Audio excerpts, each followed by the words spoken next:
அஸ்ஸலாமு அலைக்கும் and hi friends, welcome to ஏவை டைரிஸ். இன்னும் ஒரு அழகான வீடியோ ஒன்றில் உங்கள் எல்லாரையும் சந்திக்கிறதுல மிச்சம் சந்தோஷம். ஏப்ரல் வெக்கேஷனுக்கு நாங்கள் ஃபேமிலியாக ஈஸ்டர்ன் போயிருந்தோம். அந்த மெமரிஸை நான் உங்களோட ஷேர் பண்ண போகிறேன். பொதுவாகவே ஸ்கூல் டேஸில் எங்களுக்கு எங்கேயுமே போக கிடைக்காது. நாங்கள் இப்போ சரி ஸ்கூல் லீவு கிடைச்சால்தான் எங்கேயாவது ஃபேமிலியாக ட்ரிப் அல்லது எங்கேயாவது போவோம். அது மாதிரி தான் இந்த ஏப்ரல் வெக்கேஷனுக்கும் நாங்கள் எல்லோரும் ஃபேமிலியாக சேர்ந்து ஈஸ்டர்னுக்கு போய் அங்கே என்ஜாய் பண்ணலாம்னு சொல்லி பிளான் பண்ணினோம். இங்கே ஊர்லேருந்து போகும்போது காலையில் தான் ரெடி ஆகிட்டு போனோம். அங்கே போகிறதுக்கு எங்களுக்கு கிட்டத்தட்ட 5 to 7 hours மாதிரி பிடிக்கும். அப்போ அங்கே போகும்போது ஈவினிங் ஆகினிச்சு. அப்போ ஃபஸ்ட் டே சம்மாந்துறையில் ரிலேட்டிவ் வீட்டில் போய் ஸ்டே பண்ணினோம். அந்த வீட்டில் இப்படி வீட்டுக்குள்ளே கட்டி ஆடுற மாதிரி ஒரு அழகான ஊஞ்சல் ஒன்று இருந்துச்சு. அதை கண்டதிலிருந்து மகனுக்கு ஒரே சந்தோஷம். அவர் அதை விட்டு இறங்கவே இல்லை. அங்கே ஸ்டே பண்ணிவிட்டு நெக்ஸ்ட் டே காத்தான்குடிக்கு போனோம். இலங்கையின் கிழக்கு கரையில் தனித்துவமான கலாச்சாரத்தோடும் அரேபிய நகரங்களோட அழகோடு மிளறக்கூடிய ஒரு அற்புதமான ஊர் தான் காத்தான்குடி. காத்தான்குடிக்குள்ளே நுழைந்த உடனே நமக்கு இலங்கையில் இருக்கிற மாதிரியே தெரியாது. ஏதோ ஒரு அரபு நாட்டுக்குள்ளே வந்த ஒரு உணர்வு தான் கிடைக்கும். இங்கே இருக்கிற பிரதான வீதிகள் நடுவில் இருக்கிற அழகாக வளர்க்கப்பட்டிருக்கக்கூடிய பேரீச்ச மரங்கள், சுவையான பிரியாணி மற்றும் பாரம்பரிய உணவுகள் விற்கும் கடைகள் என இந்த ஊரே ஒரு தனி அழகு தான். இலங்கையிலேயே அதிக மக்கள் அடர்த்தி கொண்ட நகரங்களில் ஒன்றாக இருந்தாலும் இங்கு இருக்கக்கூடிய கலாச்சார ஒற்றுமையும் விருந்தோம்பலையும் எல்லோரையும் கவரும்.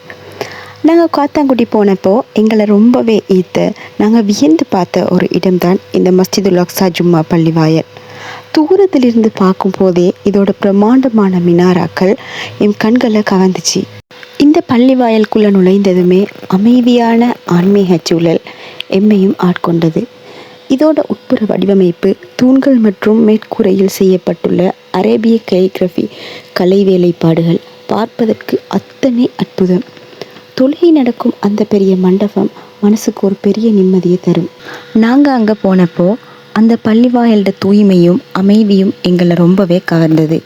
குறிப்பாக அங்கே ஒலிக்கிற பாங்கு சத்தம் மனசுக்கு ரொம்பவே இதமாக இருந்துச்சு.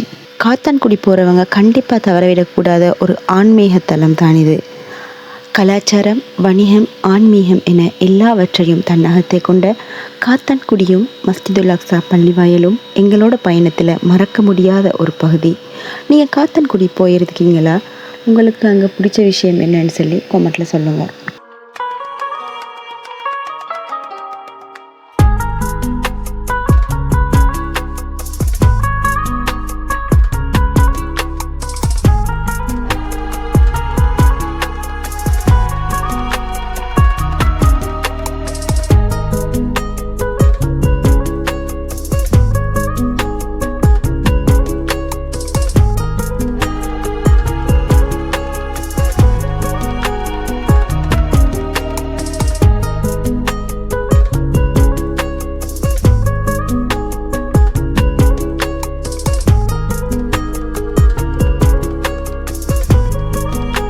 மஸ்ஜிதுல் அக்ஸா பள்ளி வாயிலை பார்த்துட்டு வெளியில் வரும்போது பள்ளிக்கு அண்மையிலேயே ஒரு அண்ணன் வண்டியில் குல்ஃபி ஐஸ் வித்துட்டு இருந்தாங்க. அந்த நேரத்தில் சுட்டரிக்கும் வெயிலில் குல்ஃபி ஐஸ் கடையை பார்த்த உடனேயே எங்களால் சும்மா இருக்க முடியலை. உடனே ஆளுக்கு ஒன்று வாங்கிட்டோம். அந்த நேரத்தில் அந்த குல்ஃபி ஐஸ் சுவை ஆஹா, வாயில் வச்ச உடனே அப்படியே கரைஞ்சி போச்சு. அந்த வெயிலுக்கு அந்த மாதிரி ஒரு ஜில்லுன்னு இருக்கிற குல்ஃபி ஐஸை வாங்கி சாப்பிட்டு சுகமே தனித்தான். நீங்கள் காத்தான்குடி மஸ்ஜிதுல் அக்ஸா பக்கம் போனீங்கன்னா கண்டிப்பாக இந்த குல்ஃபி ஐஸை மிஸ் பண்ணிடாதீங்க.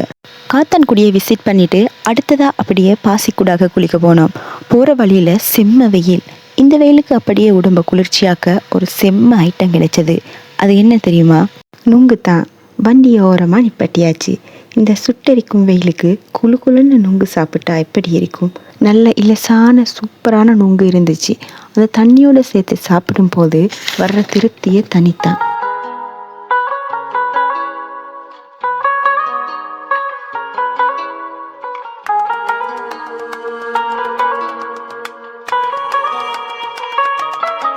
இயற்கை நமக்கு கொடுத்த ஒரு அருமையான வரப்பிரசாதம் தான் இந்த நுங்கு. வெயில் காலத்தில் உடம்பை நல்லா குளிர்ச்சியாக வச்சுக்க இது ரொம்பவே ஹெல்ப் பண்ணுது. இதில் நீர்ச்சத்து ரொம்ப அதிகம், உடம்புக்கு ரொம்பவுமே நல்லது. வெயில் கொடுமையிலிருந்து தப்பிக்க எத்தனையோ ஜூஸ், ஐஸ்கிரீம் சாப்பிட்டாலும் இந்த நுங்கு சாப்பிட்ற சுகமே தனித்தான். அதுவும் நல்ல இலசா இருக்கிற நுங்கு உள்ளுக்குள்ளே அந்த குழு தண்ணியோடு இருக்கிற நுங்க எடுத்து அப்படியே வாயில் போடும்போது அப்பாடா அப்படி ஒரு இதம். அந்த வெயிலுக்கு அத்தனை இதமாக உடம்பே குளிர்ந்த மாதிரி ஆயிடுச்சு. இயற்கையோட கொடையை தனித்தான். உங்களுக்கும் இந்த நுங்கு பிடிக்குமா? மறக்காமல் கமெண்ட்டில் சொல்லுங்கள். நீங்கள் பெட்கிலோ பக்கம் போனீங்க என்றால் மறக்காமல் நுங்கு சாப்பிடுங்க, சூப்பராக இருக்கும். இப்படி வழியில் ஒரு சூப்பரான நேச்சுரல் எனர்ஜி ட்ரிங்கை குடிச்சிட்டு பாசிக்குடாவுக்கு குளிக்க போனோம். திரும்ப வரும்போது காத்தான்குடியினுடைய நைட் வியூ சூப்பராக இருந்துச்சு. பகலில் ஒரு அழகுன்னா இரவு நேரத்தில் வர்ற அழகே தனித்தான். சூரியன் மறைஞ்ச உடனே ஊரே அப்படியே ஜொலிக்க ஆரம்பிச்சிடும். பிரதான வீதியின் இருபுறமும் இருக்கிற கடைகளோட வண்ண வண்ண விளக்குகள், அந்த பேரீச்சம்பழ மரங்களுக்கு நடுவில் ஒளிர்கிற லைட்னு பார்க்கவே அத்தனை கண்கொள்ளா காட்சியாக இருக்கும். பகலில் இருந்த வெயில் எல்லாம் குறைஞ்சி இரவு நேரத்தில் வர்ற அந்த குளிர்ந்த காற்று இந்த நகரை இன்னும் அழகாக்குது.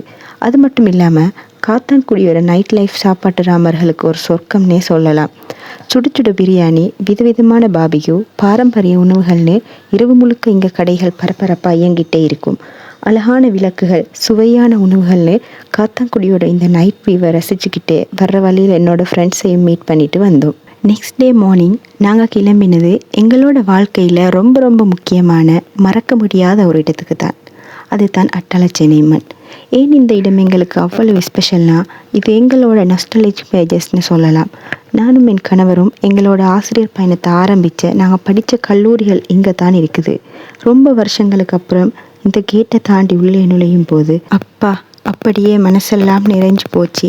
நண்பர்களோட அரட்டை அடித்த இடங்கள், அந்த லெக்சர் ஹால்கள், ப்ராக்டிக்கல் கிளாஸஸ்னு நான் ஒரு டீச்சராக உருவான அந்த அழகான நாட்களோட ஞாபகங்கள் ஒவ்வொன்றா கண்ணு முன்னாடி வந்துட்டு போணுச்சு. உண்மையிலேயே அந்த காலங்கள் வாழ்க்கையில் மறக்க முடியாத பக்கங்கள். என்னோட கல்லூரி நினைவுகளை ரசிச்சுட்டு அப்படியே பக்கத்துலேயே இருக்கிற அட்டாளச்சேனை ட்ரைனிங் காலேஜ் போனோம். என் கணவர் அங்கே தான் படித்தார். அவர் படித்த காலத்து நினைவுகளையும் அவரோட ஹாஸ்டல் லைஃப், நண்பர்களோடு நடந்த சுவாரஸ்யமான நிகழ்வுகள் மற்றும் கதைகளையும் அவர் என் கூட பகிர்ந்துக்கிட்டே காலேஜை சுற்றி பார்த்தோம். நாங்கள் 2 பேருமே டீச்சர்ஸாக இருக்கிறதுனால எங்களோட இந்த 2 காலேஜும் ஒன்றா வந்து பார்க்கும்போது அது கொடுத்த ஃபீலே தனித்தான். நாம் வளர்ந்த நமக்கான ஒரு அடையாளத்தை கொடுத்த நம்ம ஸ்கூல் காலேஜுக்கு திரும்ப வர்ற சுகமே தனித்தான். நீங்களும் இந்த ஃபீல்ஸ் அனுபவிச்சிருந்தா கமெண்ட்டில் சொல்லுங்கள். ஈஸ்டர்ன் ஏரியா அல்லாத ஆக்களுக்கு தெரியும், ஈஸ்டர்ன் வாரண்டாலே முதல்ல ஞாபகம் வர்றது இந்த கிழங்கு டேஸ்ட் தான். அப்போ நாங்கள் வந்துட்டு கிழங்கு டேஸ்ட் சாப்பிடாம போவோமா? அப்படியே ஈஸ்டர்னில் இருக்கக்கூடிய எங்களோட நிறைய ஃப்ரெண்ட்ஸை சந்தித்து கதை சொன்னாங்க. அவங்களோட வீடுகளுக்கெல்லாம் விசிட் பண்ணினோம். இதெல்லாம் ரொம்பவே மனசுக்கு சந்தோஷமாக இருந்துச்சு. ரொம்ப வருஷத்துக்கு அப்புறமாக என்னுடைய பழைய ஃப்ரெண்ட்ஸ் எல்லாம் மீட் பண்ணி கதைச்சது, அவங்களோட வீடுகளெல்லாம் விசிட் பண்ணினது, எங்களோட பழைய நினைவுகள் ஞாபகங்களை மீட் பண்ணி சந்தோஷமாக இருந்தது. எல்லாமே மறக்க முடியாத ஒரு நினைவுகளாக மாறிச்சு இந்த ஏப்ரல் வெக்கேஷனு. இன்னும் ஒரு விஷயம் சொல்லணும். என்ன, நாங்கள் போகும்போது ஆரம்பத்தில் நினச்சிட்டு போனோம் அங்கே நிறைய ஸ்ட்ரீட் ஃபுட் இருக்குது, அதெல்லாம் டேஸ்ட் பண்ணணும், அங்கே எல்லாம் போகணும் அப்படின்னு சொல்லி. ஆனால் எங்கேயுமே நாங்கள் ஒரு சாப்பாடு கூட வாங்கி சாப்பிடலை. என்னென்னா எங்களுக்கு அந்த அளவுக்கு விருந்தோம்பல். அங்கே எங்களோட ஃப்ரெண்ட்ஸ் எல்லாம் கூப்பிட்டு கால் பண்ணி சரியான மாதிரி கூப்பிட்டு 3 நேரமும் சாப்பாடு. அப்போ அதனால் எங்களுக்கு அதுகளை ரசிக்க முடியாமல் போணுச்சு. ஆனாலும் அந்த அவனோட விருந்தோம்பல் எனக்கு மிச்ச சந்தோஷமாக இருந்துச்சு. இப்படியும் இருக்காங்களே நம்மளுக்கு ஃப்ரெண்ட்ஸ் அப்படின்னு சொல்லி. சிலர் அவங்களோட வீட்டை வரல, சாப்பிடல அப்படின்னு சொல்லி எங்களோட கோவிச்சுக்கிட்டாலும் தான்.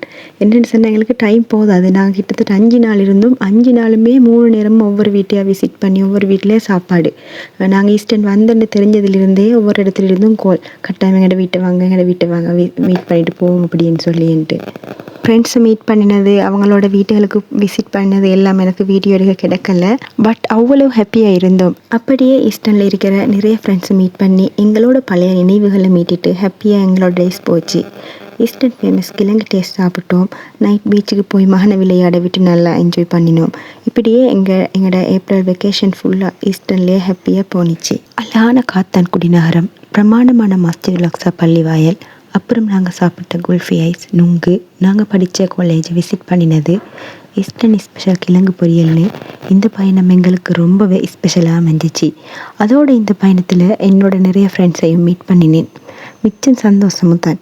இந்த வீடியோ உங்களுக்கு பிடிச்சிருந்தா லைக் பண்ணுங்கள், மறக்காமல் நம்ம சேனலை சப்ஸ்கிரைப் பண்ணிக்கோங்க. அடுத்த ஒரு சூப்பரான வீடியோவில் உங்களை சந்திக்கிறேன். Take care and bye bye.